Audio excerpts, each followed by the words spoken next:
Within every work of architecture lies a beautiful story of its creation.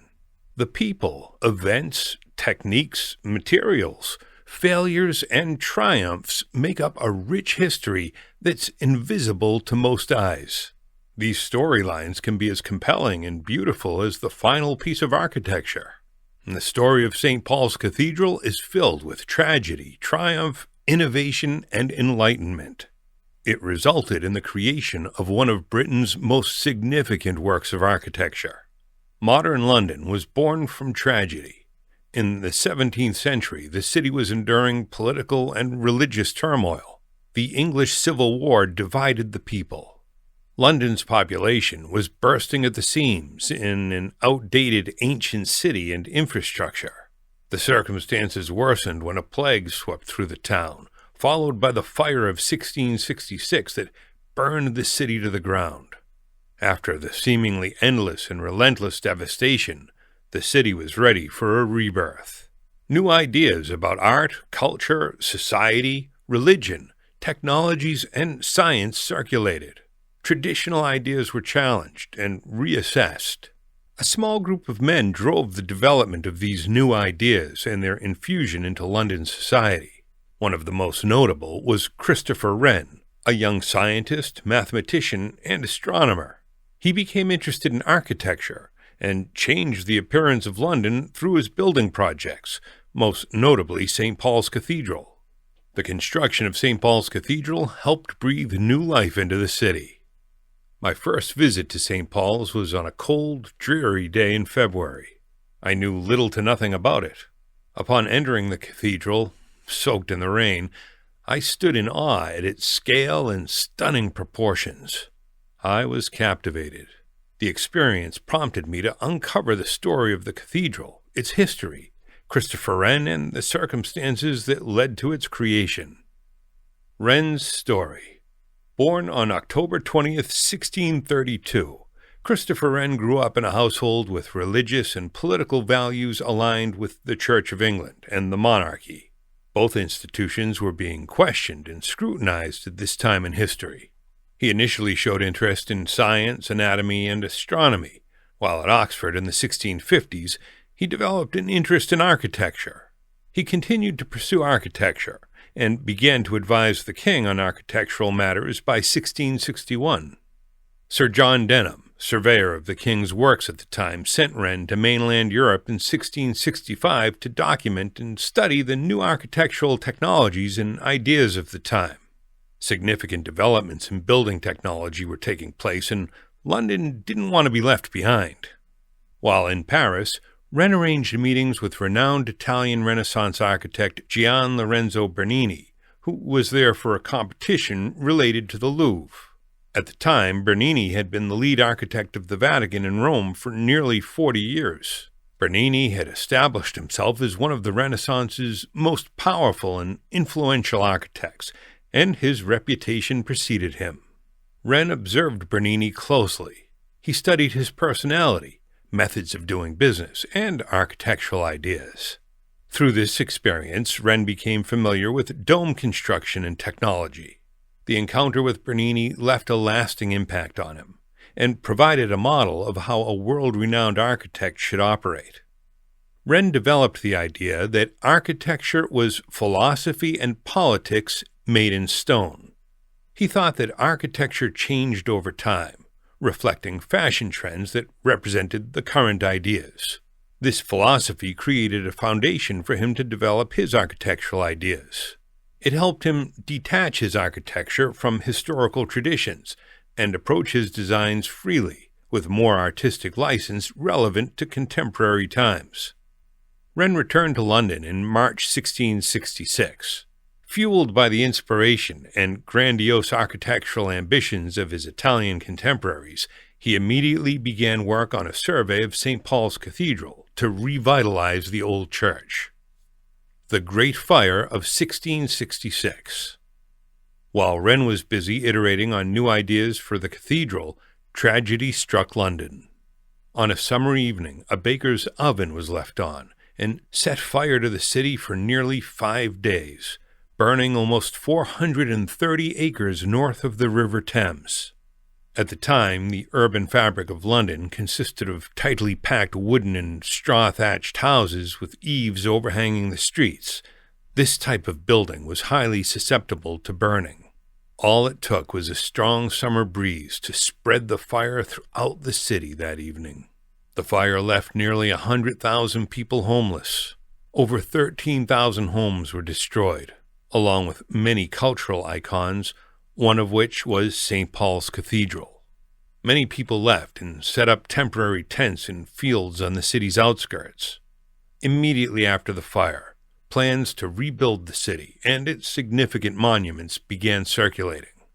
The king proclaimed that no rebuilding would be done hastily until a survey and land registrar were completed on the burned area. He also required that brick or stone be the primary building materials allowed in the new buildings. Other provisions such as road widening and street setback requirements for eaves were implemented.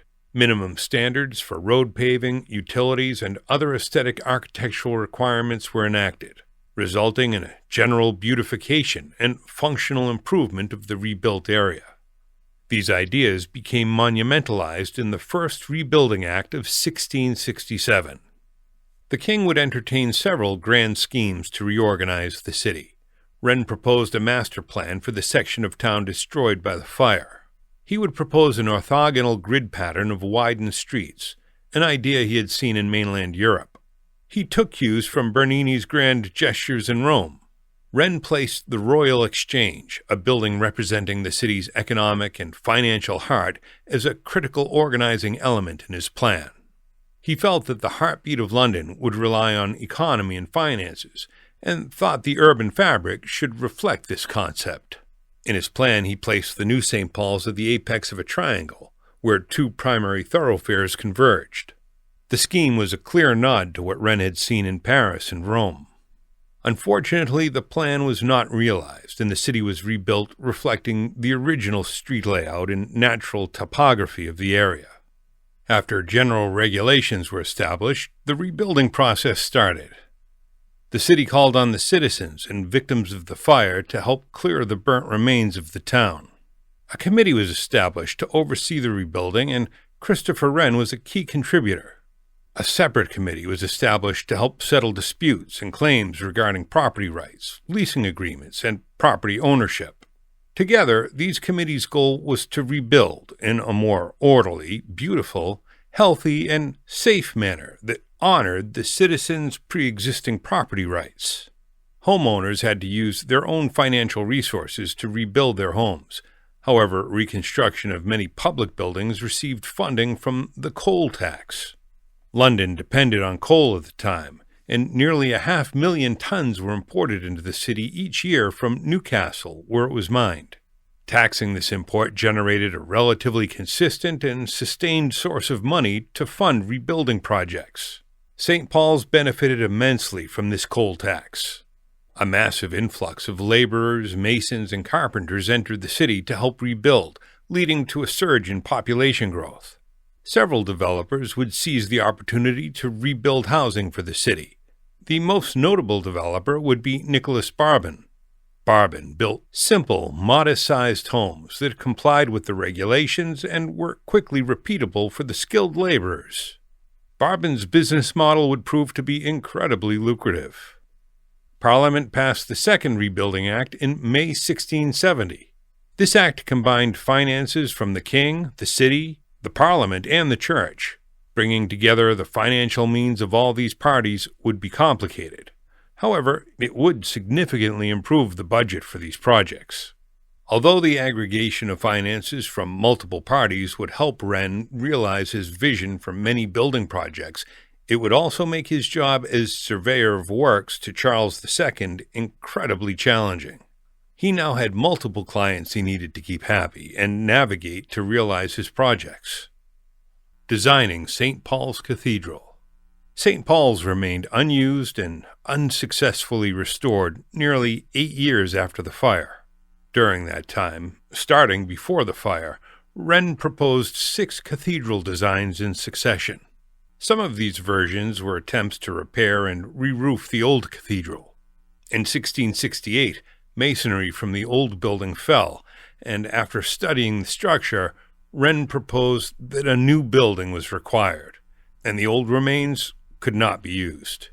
The subsequent design versions showed brand new buildings, each displaying different qualities and architectural ideas catering to the cathedral's design commission. In 1672, Wren gained approval from Charles II for what is known as the Great Model. Unfortunately, the Design Commission wouldn't approve this design, and he had to redesign the cathedral again.